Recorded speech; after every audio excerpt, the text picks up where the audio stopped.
programmed so much that you hate everything about yourself, your race, your everything. Because if black people really loved each other, we would not be in the situation that we're in. I'm talking unconditional motherfucking love that we all like to preach about. Forget your political affiliation, denomination, sect, whatever. Forget your religious whatever. Forget your gangship, whatever.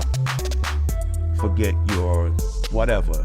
You like big booty, you like small booty, you think LeBron is the greatest, you think Michael Jordan is the greatest. All that doesn't matter.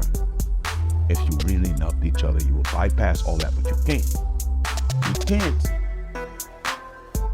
Because we're crabs still in the motherfucking barrel. The sad part is we don't realize that we're still in the motherfucking barrel. We think we out there on the beach walking around.